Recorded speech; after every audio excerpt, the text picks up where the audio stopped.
Hey, good morning, Comp 2. Welcome to week 7 of our course.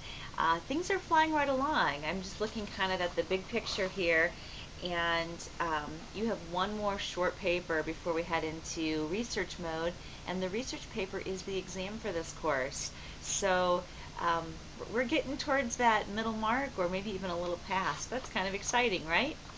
This week we are doing some writing. You've been doing all the legwork on this writing assignment, and it is a literary essay.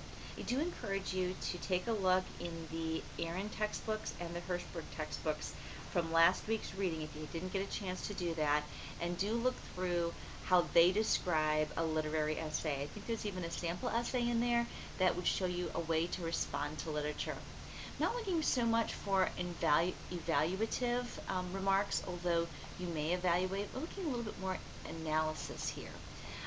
Instead of saying whether or not they have good writing, we're analyzing the meaning of their writing, determining why they made the decisions they made as an author, and what implications their writing has for us. And you may not answer all of those questions, but those are some things that you might consider. I do want you to have a thesis statement that drives home your responses, and there's only one source for this essay, and that is your actual reading.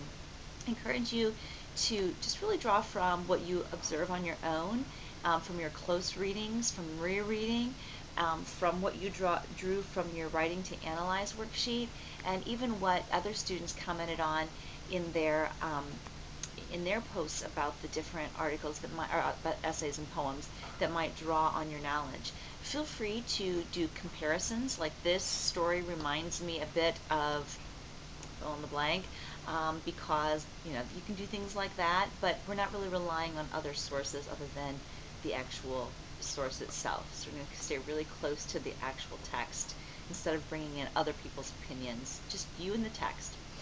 If you need help on this, feel free to send a message my way. You have 2 assignments this week. One is to peer edit. Make sure when you're peer editing to get full credit that you post your rough draft along with your responses to some other students' drafts. And that you've been doing a fabulous job with. I've been really impressed with the depth of insight that you share with one another and the specific specific feedback you give. Now, those of us who are waiting for feedback and don't get any can kind of be disappointed. So try to mix it up a little, make sure everybody's getting feedback. And then do go back and read it. There were some things I saw that students tried to help you correct that you may not have caught. If you don't go back and look for student responses, then it's going to be kind of a unnecessary exercise. So have fun with this. Enjoy the break from essays and enjoy the trip into literature. And we will be in contact during the week, I'm sure. Have a good one.